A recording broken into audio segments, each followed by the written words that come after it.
국민투표 동시 실시는 국민과의 약속입니다.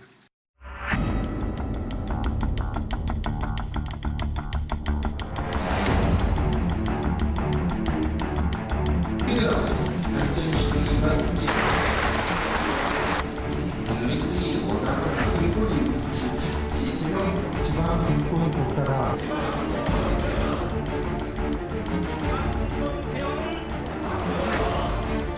5.18 정신을 헌법 전문에 담겠다는 저의 공약도 반드시 지키겠습니다. 국회는 헌법 개정 시 5.18 민주화운동 정신에 헌법 전문 수록에 적극 협조하라.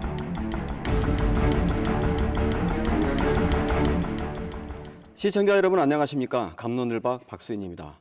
개헌이 정치권의 뜨거운 이슈입니다. 적폐 대통령을 끌어내리고 정권을 교체시킨 촛불 민심을 제도적으로 완성시키는 일, 바로 개헌이죠. 그래서 여야 모두 올 지방선거 때 개헌 국민투표를 동시에 실시하겠다고 공약했었습니다. 하지만 지난주 국회 헌정특위가 활동을 시작하자마자 여야가 개헌 시기와 내용을 놓고 충돌했습니다. 또 5.18 정신이 헌법 전문에 담기지 못할 수도 있다는 우려도 커지고 있습니다. 이번 주 갑론을박에서는 개헌의 시기와 그 내용을 둘러싼 쟁점들을 살펴보고요. 5.18 정신이 헌법에 명문화될 수 있을지도 전망해 보도록 하겠습니다. 오늘 토론 함께 하실 분들 소개해드리겠습니다. 국민의당 천정배 의원님 자리에 함께 하십니다. 안녕하세요. 천정배입니다. 네, 안녕하십니까. 더불어민주당 이계호 최고위원님 자리에 함께 하십니다. 이계호입니다. 네, 안녕하십니까. 국회 헌정특위 자문위원을 맡으셨던 최영태 전남대 교수님 자리에 함께 하십니다. 안녕하십니까. 네, 최영태입니다. 어서 오십시오. 예. 자, 개헌을 둘러싸고 정치권에 여러 논란이 있습니다만은 87년 대통령 직선제 개헌 이후 31년 동안 유지된 현행 헌법을 이제는 바꿔야 된다. 이런 필요성에서는 대체로 다 공감하고 있지 않습니까? 어떠신가요? 네, 그렇죠. 지난 대선 거치면서 네. 또 특히 이제 박근혜 최순실의 국정농단 사태를 겪으면서 정말 제왕적 대통령제 네. 권력이 집중된 이 현행 제도의 문제점에 대해서 아마 온 국민들이 다 공감을 했으리라 생각하고요. 네. 현재도 뭐 여야 막론하고 이제 헌법 개정이 필요하다는 것에 대해서는 공감을 하고 있다고 생각하고 있습니다. 예. 국민의당도 마찬가지 아니겠습니까? 예, 우리 사회의 가장 심각한 병폐는 승자 독식, 패자 절망입니다. 네. 그러니까 살벌한 경쟁에서 이긴 자는 모든 부와 권력을 독차지하고 네. 많은 대다수 국민들은 매우 불안한 민생 불안에 허덕이고 있지요. 근데 이런 사회 구조를 승자 독식의 정치, 선거제도 또 헌법이 뒷받침하고 있습니다. 그렇기 때문에 이제 박근혜 정권에서도 이제 명백하게 드러났지만은 이 권력을 가진 대통령과 그 측근 또 그 정당, 그 지역은 모든 권력을 독차지하고 경우에 따라서는 아주 횡포를 부리지 않습니까? 네. 그런데 그 반면에 대통령을 내지 못한 다양한 소수 세력, 사회적 약자, 정당, 특히 지역 아무런 권력도 못 가져서 이제 절망 상태에 빠지게 되는 겁니다. 그래서 사실은 우리 호남이 소외되고 낙후된 이유 중에 하나도 영남에 비해서 인구가 부족하다 보니까 늘 이 대통령을 내기 어렵고 그래서 이제 그 어려움이 깊어진 겁니다. 그래서 반드시 이번에 개헌과 선거제도 개혁이 있어야만이 네. 그런 승자 독식을 넘어서고 특히 우리 호남의 정당한 이익도 지켜낼 수 있다 이렇게 생각합니다. 네. 지금 뭐 87년 체제 제가 모두에 말씀드렸습니다만은 이게 이제 30년 정도 지금 대통령 직선제를 골조한 내용이었는데 그 이후에 상황이 많이 바뀌었습니다. 뭐 기본권에 대한 또 의미 또 욕구들도 높아지고요. 교수님께서는 개헌의 필요성 어떻게 지금 느끼고 계시는지요? 저는 작년부터 금년 사이에 전개된 일련의 사건을 이제 촛불혁명이라는 용어로 표현하고 또 많은 사람들이 그렇게 얘기하지 않습니까? 네.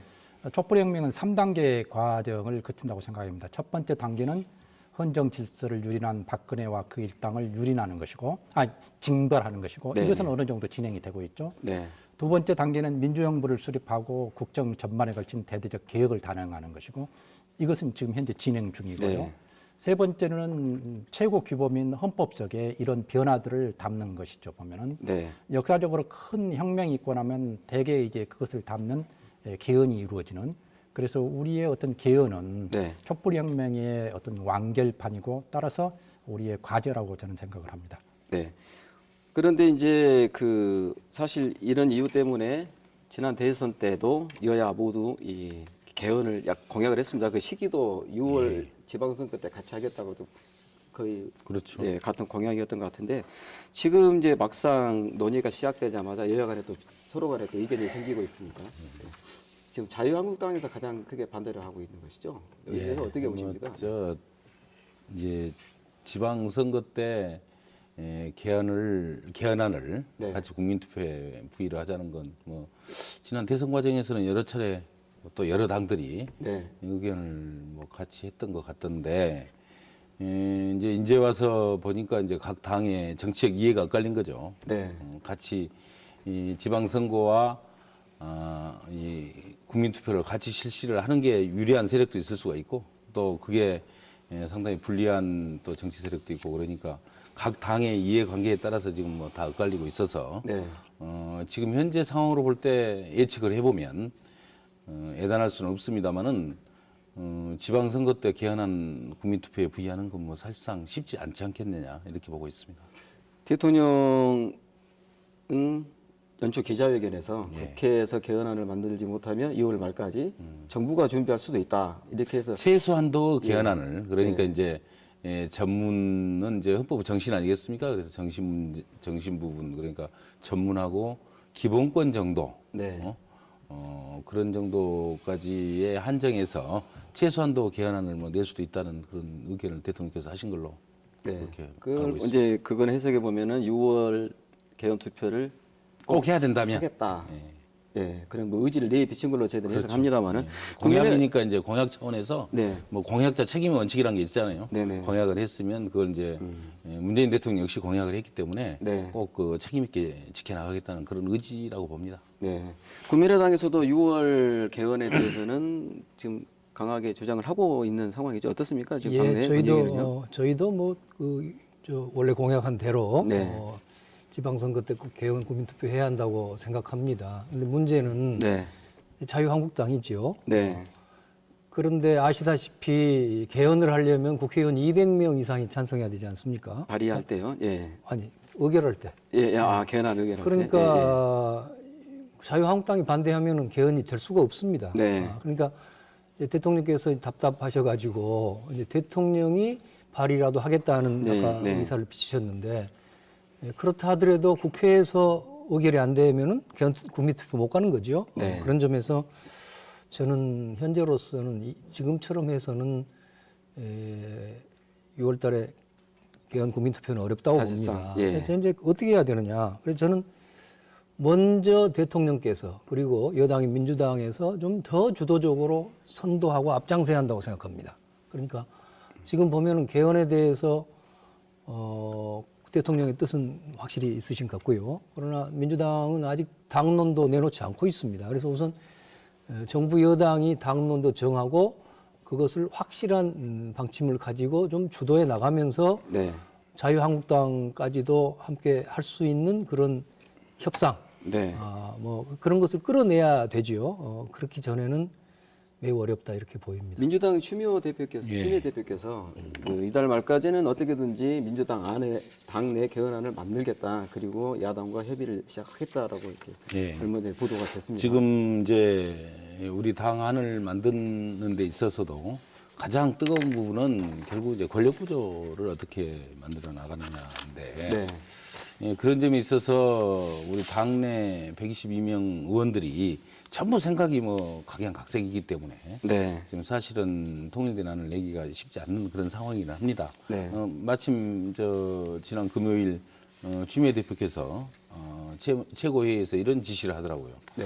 의원들 그리고 당원들, 민주당원들 또 국민들까지 다양한 의견 수렴을 위한 설문조사를 좀 실시해서 네. 최대 공약수를 찾아가지고 좀 공통된 그런 어떤 우리 민주당안을 만드는 게 좋겠다. 네. 이런 지침을 주었기 때문에 네. 그런 부분은 조금 지금까지와는 다르게 네. 조금 활발하게 예. 진행이 되지 않겠냐 이렇게 기대를 하고 있고요. 네.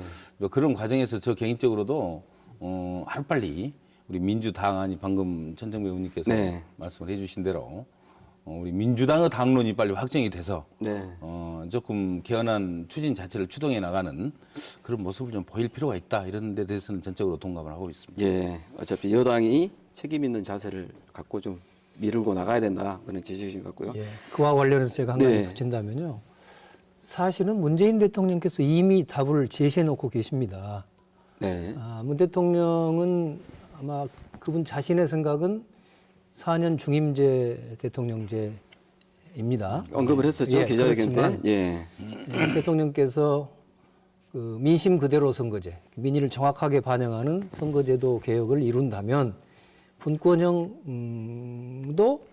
고려해 볼 수 있다 이런 입장을 갖고 계신단 말이에요. 네, 저는 그 지점이 해답이라고 생각합니다. 지금 아마 앞으로 그 민주당의 당론이 어떻게 될지 모르지만 그냥 대통령제 이 상태에서 중임제 개헌하자 이러면은 모든 야당이 반대할 겁니다. 저도 뭐 그 찬성할 생각이 별로 없으니까. 네. 그러면 개헌은 물 건너가는 겁니다. 네, 그런데 만일에 아까 선거제도를 민심 그대로 고친 상황에서 대통령께서도 분권형을 고려해 볼 수 있다고 하니까 적어도 어느 정도의 분권형, 그러니까 지금 대통령제가 아니라 뭐 내각제까지는 아니더라도 대통령과 총리와 내각 사이에 이 권력이 이렇게 서로 분유하는 나눠지는 그런 제도를 내놓는다 하면은 그러면 야당하고 협상 가능성이 생긴다고 봅니다. 교수님 그 모두의 이제 촛불 민심의 명령은 사실은 권력 구조에 대한 개편에서부터 시작됐다 이렇게 이제 뭐 말씀들 하셨는데 그래서 문재인 대통령 기자회견 때 권력 구조 합의가 이루어지자면 이거 빼고 갈 수도 있다. 이 말이 어떻게 보면 야당이 지금 반발하고 있는 빌미를 제공한 게 아닌가 이런 생각도 들거든요.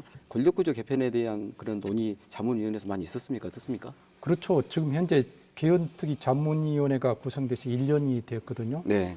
저는 좀 이해할 수 없는 것이 우선 자유한국당의 경우는 지난 대선을 앞두고 네. 빨리 개헌을 해야 한다. 네. 그렇게 얘기했던 사람들이 이제는 개헌은 100년 대계이기 때문에 지자체 선거와 함께 할 수 없고 따로 해야 한다. 이렇게 주장하거든요. 네. 말이 잘 안 맞죠. 네. 그다음에 이제 개헌이 되려면은 집권 여당의 어떤 의지가 중요한데 집권 여당 역시 지금 개헌특위가 구성돼 1년이 되었는데 아직도 민주당의 어떤 당론, 특히 권력구조와 관련해서 명확하게 안을 내지 않고 4년 중임제라는 이런 용어만을 제시하고 있는데 지난번 촛불혁명 때 국민들의 요구는 대통령에게 집중된 권력을 좀 분산시켜야 한다 이런 거였거든요. 네. 그런 측면에서 봤을 때 임기 문제와 관련해서 지금 5년 단임제를 4년 중임제로 바꾸는 것 이것은 이제 권력구조 변경의 핵심 요인이 아니죠. 어떻게 하면 대통령의 권력을 의회라든가 이런 데를 분산시켜서 민주주의를 좀 더 안정화시킬 것인가 이것을 갖다가 빨리 네. 내놔가지고 야당을 개헌 논의에 이제 끌어들이는 네. 이게 이제 필요하다고 생각합니다. 어떻게 보면은 대통령이 기자회견에서 이야기했던 게 이제 시기는 6월, 권력 구조는 4년 중임제. 이게 사실상 가이드라인을 제시한 게 아니냐 이런 또 그건 아니고요. 비판도 있습니다. 제가 그 내용을 조금은 아는데 네. 4년 중임은 이제 지난 대선 과정에서 문재인 대통령 그 당시 문재인 후보가 생각하는 뭐 적절한 형태의 뭐 권력 구조를 이제 본인은 그렇게 생각한다는 걸 그 당시에 뭐 공약은 아니지만 네, 말씀하셨습니다. 말씀을 예. 여러 차례 저하고 인터뷰할 때도 하셨거든요. 그렇게 여러 이야기하셨어요. 차례 하셔서 예. 그에 대해서 이제 반복적으로 확인하는 뭐 그런 내용이었고요. 네. 우리 민주당에서 이제 어떠한 권력 구조를 만들어낼 것이냐 문제는 비교적 그 여유롭고 자유롭게 판단할 수 있는 문제라고 생각을 합니다. 아까 말씀드렸듯이 지금 당 대표가 의원들과 당원들 그리고 국민에 이르기까지 정말 공통 분모적인 어떤 이 권력 구조 형태를 한번 찾아내보자라고 네. 하는 것은 어떤 형태든지 받아들일 수 있다는 그런 개방적인 마인드를 전제로 한 거거든요. 네. 저도 우리 같은 당 내에서도 대통령제 또 4년 중임제 뭐 이런 형태를 택하고 있는 분이 가장 많은 걸로 알고 있습니다. 우리 민주당 내에. 그러나 저는 네. 언제나 가장 적절한 권력 구조는 뭐라고 생각하느냐고 뭐 설문조사 자주 하거든요. 언제나 저는 내각 책임제라고 얘기를 합니다. 네. 뭐 그런 것처럼 우리 당 내에서도 다양한 의견들이 현재 혼재돼 있기 때문에 네. 그걸 하나로 만들어 나가는 과정이 쉽지는 않겠지만 네. 그러나 의지를 가지고 노력을 하면 안 될 일도 없기 때문에 그렇게 하도록 해야죠. 맞아. 그 관련 상당히 제가 좀 유감스럽습니다. 아니 개헌은 그 문재인 대통령의 공약 아닙니까? 6월 달에 지금 국민투표 하자는 것은 이미 대통령 되시기 전부터 약속한 일인데 아니 그 후에 이제 문재인 정부가 출범한 뒤로 6개월 이상 국회 개헌 특위까지 열어가지고 사실은 작년 말로 그 시한이 만료됐습니다. 그런데 아직 이 여당에서 그 뭐 당론조차도 그 방안조차도 안 내놓으면서 사실은 시간만 끌어왔거든요. 저는 그 점이 굉장히 유감스럽습니다. 그래서 오히려 저는 아까도 말씀드렸지만 문재인 대통령이 말씀하신 대로 선거제도의 민심 그대로 선거제 그리고 그와 관련된 분권형 이거를 이 길로 가지 않으면은요 아마 개헌은 어려울 걸로 보입니다. 그러니까 어차피 개헌의 핵은 개헌의 지금 이 논란을 풀 핵은 권력 구조 개편안을 어떻게 마련하는 것인가 이렇게 볼 수 있을까요? 최종적으로는 그렇죠, 가장 그렇죠. 뜨거운 예. 쟁점이 될 수밖에 없는 예, 거죠. 다른 부분은 크게 이제 뭐 다른 부분은 아마 기본권이나 서로, 지방분권 부분은 협의에 나가면 여야 간에 뭐 해답이 큰 나온다고 이견이 협의 가능한 없습니다. 부분이다. 이미 없고요. 네. 아까 오히려 뭐 5.18 정신을 넣느냐 마느냐 이런 것들이 아마 우리 광주 시민이나 우리 호남 주민들한테는 특히 관심사항이 될 것 같습니다. 매우 관심사입니다. 그 이야기 5.18 전문 포함 여부는 조금 이따 다루기로 하고요. 또 하나 이제 이번 개헌이 특징적인 게 개헌 논의에 이게 지방이라는 단어가 하도로 들어가 있다는 거죠. 그래서 지방 분권을 개헌에 어떤 식으로 명시할 것인가. 사실은 이제 진영을 떠나서 각 지방에서는 다 환영하고 있는 사항이 이제 이 지방이라는 화두거든요. 이걸 꺼낸 것은 지방의 지지를 좀 굉장히 얻어갈 수 있는 그럴 수도 있겠다. 어떻게 보십니까? 지방 분권 개헌에 대해서 지금 논의가 잘 이루어지고 있나요? 필요하죠. 지금 아까도 제가 모두에서 말씀드린 것처럼 지금 제왕적 대통령제의 폐해 때문에 어떻게 보면 지금 이러한 이 개헌 논의가 이제 발화가 된 거 아니겠습니까? 네. 그런 측면에서 권력의 분산 문제, 그 중에서도 분권의 문제는 네. 굉장히 중요한 앞으로 과제로 될 수밖에 없고요. 그런 측면에서 가장 먼저 생각해 볼 수 있는 게 이제 지방 분권이라고 봅니다. 네. 문재인 대통령도 후보 시절에 뭐 연방에 준하는 분권을 하겠다 뭐 이런 말씀하셨지 않습니까? 강하게 의지를 보이셨죠. 그래서 현재 지방자치 정도로 지방자치 단체 정도에 머물고 있는 이 기관을 그걸 지방 정부 수준으로 완벽한 권능을 행사할 수 있는 그러한 수준으로 격상을 시키겠다고 했는데 현행 헌법에는 정말 지방자치 규정을 보면 빈약하기 이를 데가 없습니다. 네. 예를 들어서 전문이나 총강에 지방자치와 관련된 아무런 규정이 없습니다. 말하자면 뭐 국가적으로 뭐 분권에 대한 어떤 의지도 보이지 않고 있다는 거죠. 또 117조입니까? 117조, 118조로 기억을 하는데 또 두 개 조항에 이제 헌법에 지방자치가 규율이 돼 있는데 행정권, 입법권 그리고 지방의회에 대해서만 네. 간략하게 규정을 하고 나머지는 전부 법률로 유보를 시켰습니다. 네. 이런 것을 보면 정말 과연 제대로 지방자치를 실시하고자 하는 그런 의지가 헌법 제정 당시에 이 개정 당시에 있었겠느냐 이에 대해서는 저도 의심을 하고 있고요. 이번 차제에 제대로 된 지방 분권을 한번 좀 만들어봤으면 좋겠다 이런 기대를 하고 있습니다. 자문위원회에서도 지방 분권에 대한 이야기는 상당히 논의가 잘 이루어졌던 걸로 제가 알고 있거든요. 그렇죠. 지금 현재 그러니까 개헌 관련해서는 하나는 기본권 강화, 네. 두 번째는 지방 분권, 세 번째는 이제 권력 구조를 개편하는 거 이런 건데 네. 저는 이 세 가지 중에서도 이번 개헌의 가장 큰 어떤 방향, 중요성은 지방 분권이라고 생각이 됩니다. 네. 왜 그러냐면 권력 구조 문제는 사실 대통령제와 내각제, 이원 집정부제 다 장단점이 있거든요. 어느 하나가 절대 선이고 절대 악 그런 것은 없습니다. 네. 이 지방 분권이 지금 정치권이나 국민들이 요구하는 수준으로 이게 진행이 된다면 이건 한국 사회 패러다임을 완전히 바꾸는 것이 되겠습니다. 그래서 이번 개헌의 가장 큰 특징이 된다면 저는 지방 분권이라고 생각이 되고요. 네. 다행히 이제 대통령과 집권 여당이 지방 분권에 대해 관심이 많죠. 그래서 이 기회를 잘 활용을 해야 한다는 생각이 되고요. 다만 지방 분권이 우리 지역 입장에서는 꼭 지역 균형 발전을 담보하는 게 아니라는 겁니다. 네. 경우에 따라서는 우리 지역 좀 낙후된 지역이 지방 분권을 강화했을 경우 재정 문제, 예를 들어 재정 조정제도라는 이런 것이 뒷받침이 되지 않으면은 우리 지역은 오히려 분권에서 더 낙후될 수가 있다는 그런 거예요. 걱정이 크죠. 그래서 네. 이 지역 정치권들이 개헌안을 만들 때 지방 분권과 관련해서 우리 지역이 불리하지 않도록 불리를 넘어서서 우리 지역이 정말로 낙후를 극복할 수 있는 저로 기회가 될 수 있도록 내용에 세심한 네. 주의를 기울여야 한다고 생각이 됩니다. 지금 그 지역 간의 운동량이 기울어지는 상황에서 분권이 돼버리면 예, 그렇습니다. 그런 우려도 지금, 많습니다. 예, 중요한 문제 최 교수님 지적을 말씀 하셨습니다. 그대로 네. 100% 동감입니다. 저는 지방분권이 매우 중요해서 그걸 헌법적으로 넣어야 한다는 점에 이견이 없지만 만일에 지역 간의 그 평등 발전, 지역 차별 없는 나라를 만들기 위한 여러 조정 제도를 만들지 않는다면 특히 우리 호남 입장에서 현재 그 낙후 상태가 영속되는 거거든요. 네. 그래서 그 점을 해결할 수 있는 방안을 반드시 함께 내야 될 것이고 그게 안 들어간다면 저는 그 개헌 자체를 반대할 생각까지 가지고 있습니다. 한 가지 더 붙인다면요, 지방에서도 선거제도 개혁이 중요합니다. 사실은 우리 이 시청자 여러분들 다 아시겠지만은 지방선거에서 특별히 승자 독식이 심합니다. 그러니까 어떤 경우에는 이 유권자의 한 50%의 지지를 얻은 정당이 90%까지 의석을 차지해 버리거든요. 그러다 보니까 영남에는 그동안 새누리당, 지금은 자유한국당입니까? 그쪽이 뭐 완전히 그 일당 독재식으로 지방의회가 구성이 돼 버리고 또 호남에서는 또 뭐 그동안 민주당이나 이제 특정한 거의 일당 독재 상황의 의회가 돼 버린단 말이에요.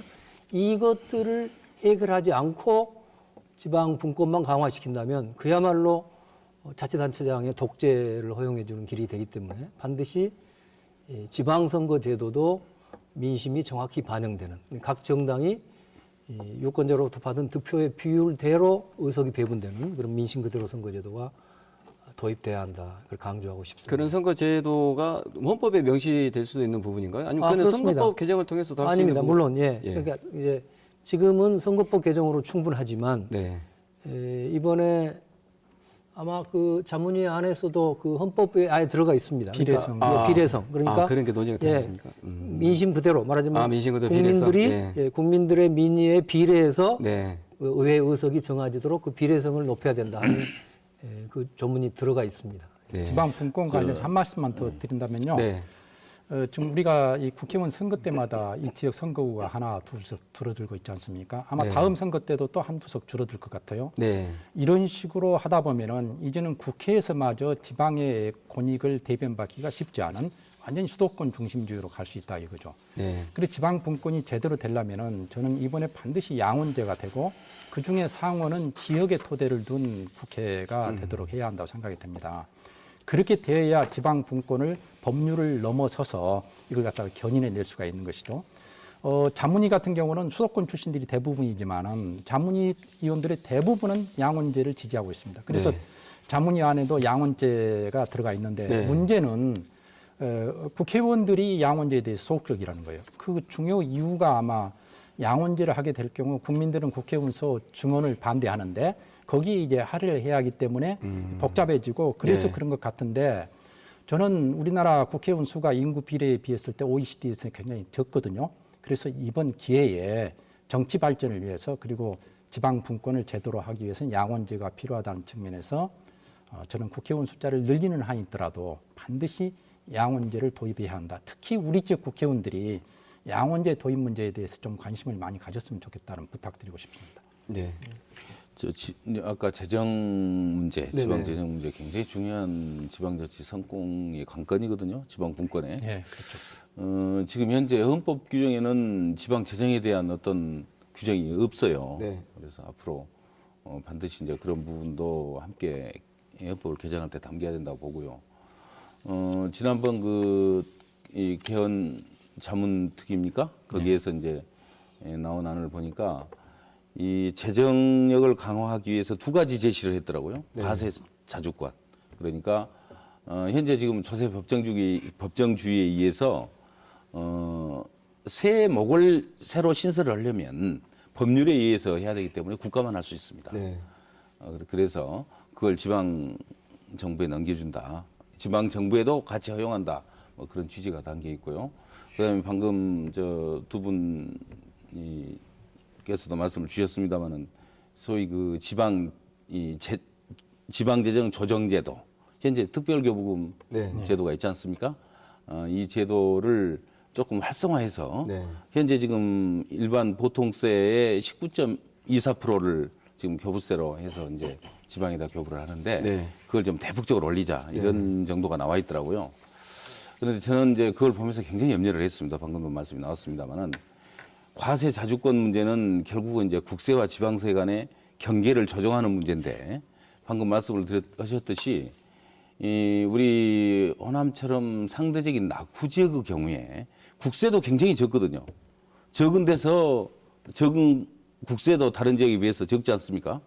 그런데 이제 국세를 갖다가 지방세로 넘겨주는 것만으로 해답을 찾는다면 이 소위 그 지방 재정의 부익부 빈익빈이 훨씬 더 지금보다 심각하게 심화될 우려가 있기 때문에 네.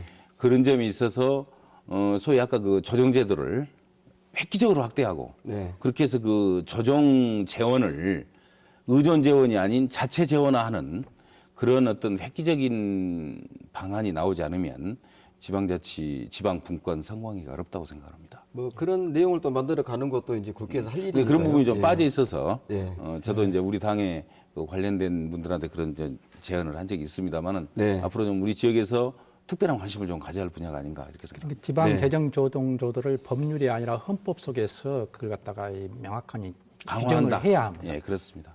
예. 네. 독일 같은 경우가 보면은 재정과 중앙 대 지방의 이제 비율과 그 다음에 지방 간의 재정 조정제도 이것을 헌법 속에서 아주 세세하게 명문화했거든요.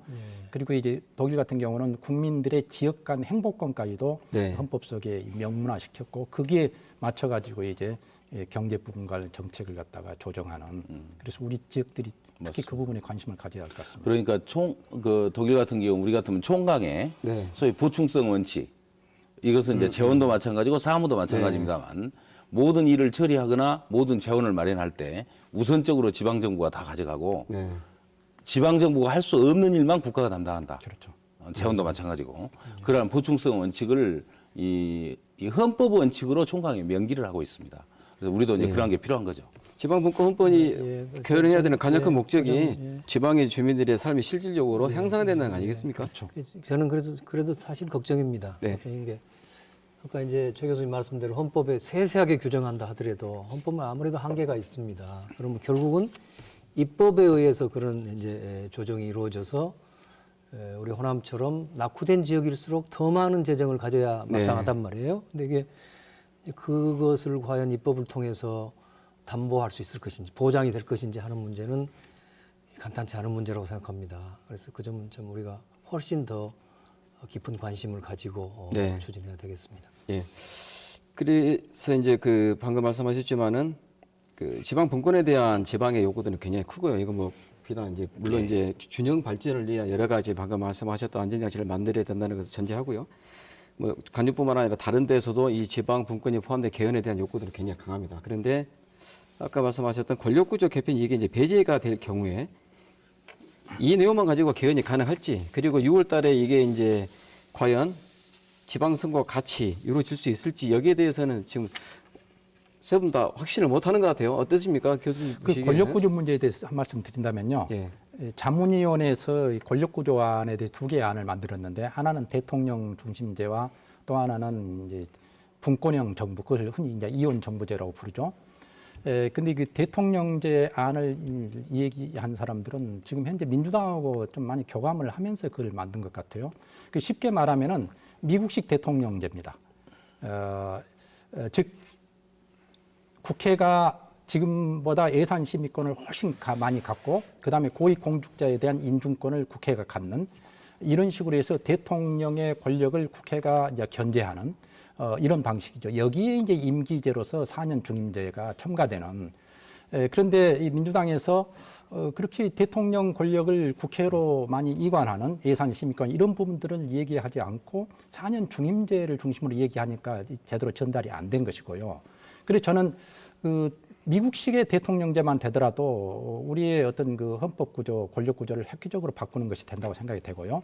두 번째로 이제 이원 정부제를 주장한 쪽에서는 이원 정부제가 흔히 이제 국방, 애교, 통일은 대통령에게 주고 내치는 총리에게 주는 이런 식으로 돼 있는데 외치와 내치를 어떻게 구분할 수 있는 이런 논쟁점이 있고 또 위험성이 있잖아요. 그래서 마지막 부분에 이원 정부제의 경우 대통령에게 국방, 외교, 통일과 더불어서 네. 기획, 재무를 갖다가 주도록 되어 있습니다. 그러면 이제 재정권을 대통령이 가지고 있으면 그 절반은 가지고 있는 네. 거나 마찬가지잖아요. 그래서 대통령이 국민 직접 뽑는데 거기에 걸맞는 권한을 가져야 한다. 가져야 된다. 그래서 애교 국방과 이제 재정권을 재정까지. 주고 그리고 이제 나머지 부분들을 갖다가 총리가 관장하는. 네. 그렇기 때문에 대통령제든 분권형 정부제든 서로 간에 얼마든지 타협이 가능한 네. 이런 식으로 자문위안을 갖다가 만들어서 최종적으로 국회에 보냈습니다. 따라서 중요한 것은 앞서 말씀드렸습니다. 어느 것이 절대 선의가 아니기 네. 때문에 국회의원님들이 이번 기회에 권력구조 부분 관련해서 지금보다는 더 나은 제도로 바꾸는 그게 되어야 우리 속담에 구슬이 선마려도 꿰어야 보배라고 네. 기본권이라든가 지방분권 부분도 이제 빚을 받게 될 수 있지 않겠습니까? 네. 그래서 뭐 여야 간에 된다 안 된다 안 되는 이유를 찾는다면 뭐 100가지라도 찾겠죠. 그래서 그런 것보다는 정말 방금 교수님 말씀하신 것처럼 가능한 방법을 찾아가고 활발하게 그렇죠. 토론하는 게 너무너무 필요하다. 네, 본질적으로 여기서요. 예, 지금 예. 분권형 개헌을 하자는 거거든요. 네. 그렇기 때문에 미국식의 순수한 대통령 책임제로 어떤 강화할지 사전 중임제에 의한 뭐 그런 형태를 그대로 답습하기는 어렵다고 생각을 하고요. 네.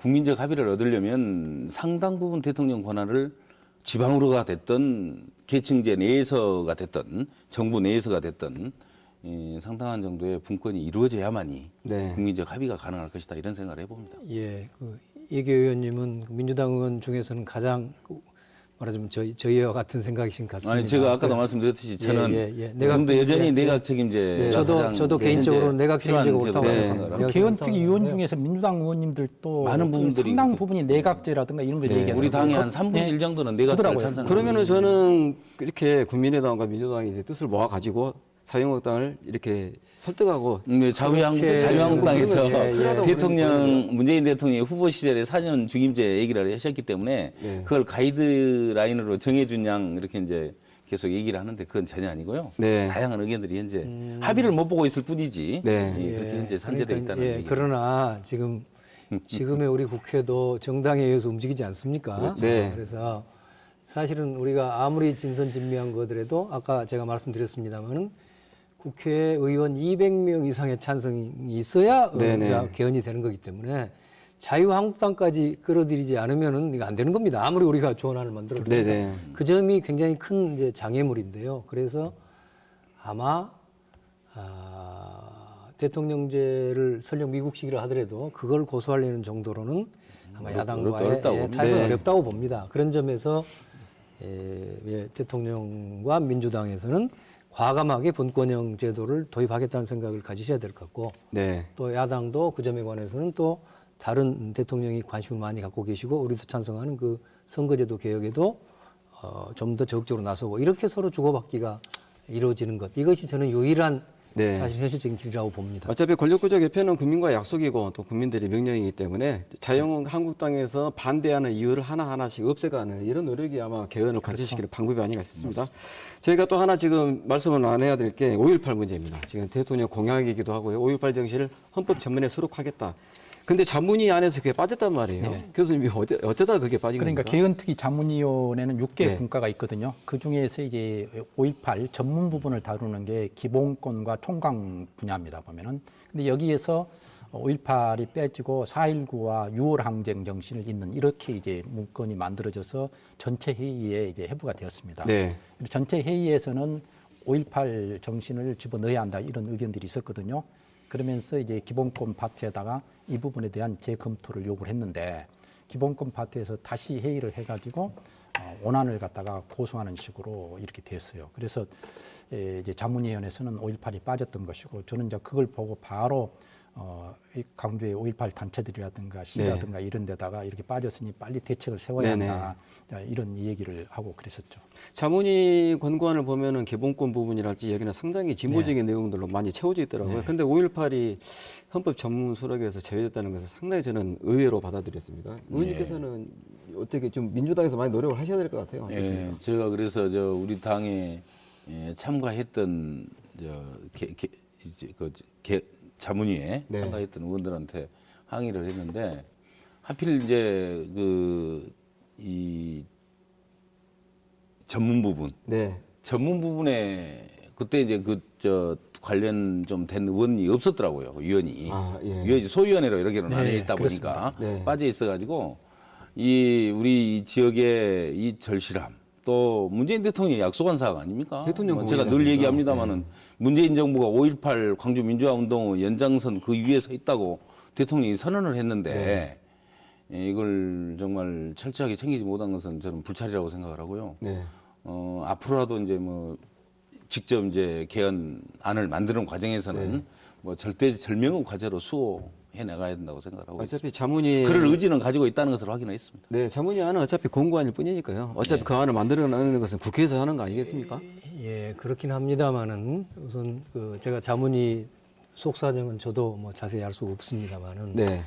사실은 이제 국회에서 만든 자문이라는 것은 각 당에서 추천하고 뭐 이것도 각 당 성향의 분들이 함께 모여 있습니다. 네. 그러니까 역시 거기도 자유한국당에서 추천됐다든가 사실상 그분들하고 생각을 같이 하는 분들이 있으실 겁니다. 네. 이런 네. 분들이 이제 아무래도 반대를 했겠죠. 예, 반대를 하든지 네. 그렇게 되면 아마 그게 쉽지가 않았을 것 같습니다. 네. 그러면서 또 다른 걸 또 끼워 넣기 식으로 한단 말이에요. 뭐 그거는 광주항쟁이니까 무슨 단지역 자기권 넣자 뭐 이런 식으로. 네, 그렇습니다. 이걸 이제 확대하기 시작하면 이제 이렇게 됐을 것 같습니다. 그래서 저는 이제 이 정은이 문제가요. 굉장히 길어질 수가 있겠네요. 예, 이거 쉽지 저는 아까 국회의원들이 하는 거 아니냐는데 아까 말씀드린 것처럼 자유한국당 국회의원들까지 설득을 해야 될 문제이기 때문에 네. 쉽지 않다고 봅니다. 그래서 저는 두 가지를 지적하고 싶습니다. 예. 하나는요.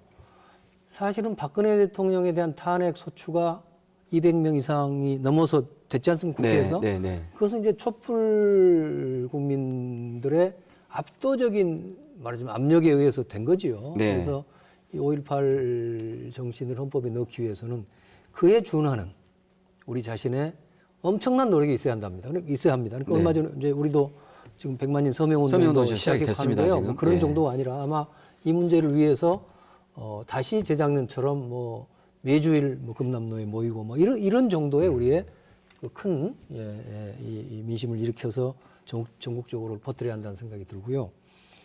예, 역시 두 번째는 저는 문재인 대통령의 생각이 있으시니까요. 대통령의 특별한 정치적 의지와 그 정치력 이것이 매우 필요한 때라고 생각합니다. 그래서 대통령께서 자유한국당 사람들한테 다른 선물을 주면서라도 이걸 네. 꼭 관철시키겠다는 그런 능력을 보여주시기를 특별히.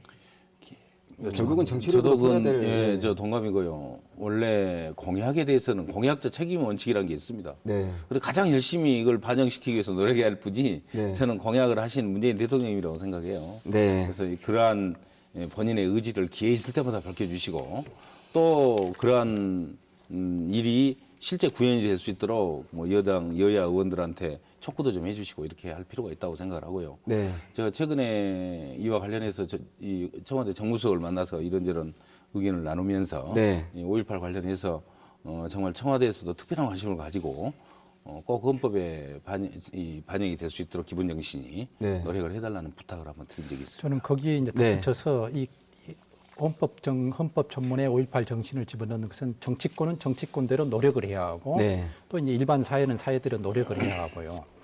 그다음에 이것은 정치권의 의지만 갖고는 되기가 쉽지 않은 그런 겁니다. 저는 이제 이게 들어가려면은 5.18에 대해서 시비를 거는 보수 세력들의 어떤 그 반발을 네. 최소화할 수 있는 또 그런 노력을 해야 한다고 생각이 들어요. 네. 제가 지금 국방부 5.18 진상조사위원회 거기 들어가서 활동을 하고 있는데 네네.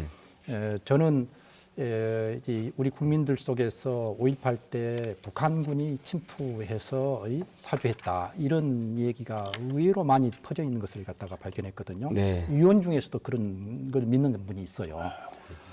그래서 저는 5.18 특별법의 경우는 가까운 시일 내에 통과된다 하더라도 그게 최소한도 한 2년 정도 걸리기 때문에 그 결과가 나왔을 때는 이미 정상적이라면 개헌 스케줄은 끝난 후입니다. 네. 그래서 그게 기대를 하면 안 되고 저는 가장 좋은 기회가 국방부가 5.18 특별위원회를 구성했을 때 국방부 차원에서 북한군 침투설이라든가 이런 것들이 사실이 아님을 깨끗하게 정리하는 게 가장 좋다고 생각하거든요. 네. 국가 차원에서 이제 공식적으로 하는 데 있어서 국방부만큼 그 해당 기관이 적절한 기관이 없죠. 네네.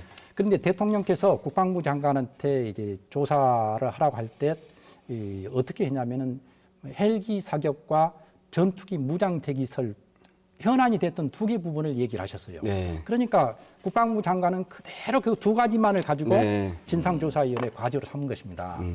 이번 기회에 이 북한군 침투설이라든가 아직 현안이 안 되었던 그 집단 발포설이라든가 안매장설이나 이런 부분들을 총괄해서 국방부에서 안을 만들어 가지고 깨끗이 정리를 해야 하는데 그게 안 되더라고요. 네. 저도 그 진상조사위원회에서 국방부 장관한테 이번에 북한군 침투설이라든가 이런 부분도 안건에 포함시켜야 합니다 했는데 대통령께서 하명사항이 이런 거다. 그러니까 우리는 이것만 하고 나머지 부분들은 5.18 특별법에 넘기자 이렇게 얘기를 하더라고요. 네. 근데 특별법은 개헌 스케줄과 안 맞다라는 것이죠. 네네. 그래서 두 의원님께서 대통령을 통해서든 아니면 국방부 장관한테 좀 요청을 하든 간에 이번에 국방부 진상조사위원회 기한이 이제 끝나게 되면은 별도의 조직을 만들어서라도 개헌 전에 제가 그 이런 말씀 좀 현안들을 드릴게요. 빨리 네. 정리해야 한다고 좀 제가 압박을 넣어주십시오. 5.18 알겠습니다. 진상규명 특별법 네네. 지금 대표 발의를 해놨습니다. 우리 민주당 당론으로. 네. 또 저도 하고 또 국민의당의 최경환 의원님이 또 같이 이제 발의가 돼서 두 가지 네. 법안이 지금 한 분 또 있더라고요. 박지원 예, 박지원 의원께서도 대표님까지 두 그렇죠. 번 예, 하셨죠? 세 사람이 이제 내놓은 법안을 지금 병합 심리를 하고 있는데 이 잘 통과가 안 돼요 아직까지는. 네. 계속해서 이 자유한국당이 이제 발목을 잡기 때문에 그렇긴 합니다만 결국은 시간이 좀 걸리더라도 통과는 된다고 봅니다. 네. 이 문제는 뭐 워낙 민주당과 국민의당 의지가 강하기 때문에 네네. 뭐 통과가 될 거라고 보고 있고요. 시점은 문제지. 예. 그게 통과가 되면 방금 교수님께서 말씀하셨던 이제 몇 가지 전두환일 것이 거의 확실하지만 근거가 없는 최종 발포 명령자. 네. 또 행불자는 현재 지금 공식적으로 81명이거든요. 네네. 근데 지금 이 신고자가 지금 441명입니다. 그 사이에 갭은 바로 그 안매장자라는 거거든요. 네. 안매장자에 대한 분명한 확인. 네. 또 한 가지가 방금 말씀하셨듯이 북한군 침투설을 비롯한 참 우리로서는 어이가 없는 좀 엉뚱한 주장하는 지만원 같은 사람들이 네네. 지금 하고 있는 5.18에 대한 명예훼손 예. 이런 문제를 명확하게 밝힐 수가 있을 겁니다. 이거 말씀 더 드려야 되는데 지금 토론 마쳐야 될 시간이 바로 돼버렸습니다. 뭐 5.18은 그 어차피 명확한 진상 규명과 명예 회복이 또 5.18 헌법의 수로가는 또 지름길이다. 뭐 이걸로 오늘 토론 마무리하고요. 그 지난해 정권 교체시킨 민심의 명령 이거는 분명히 헌법의 개헌입니다. 개정. 정치권에서 국민의 명령을 잊지 않고 우리가 적폐청산 이루고 또 국민의 명령을 이행하기 위해서 뭘 해야 하는지 항상 생각하고 또 생각하는 그런 기회를 삼게 바라면서 오늘 토론 여기서 마치겠습니다. 여러분 감사합니다.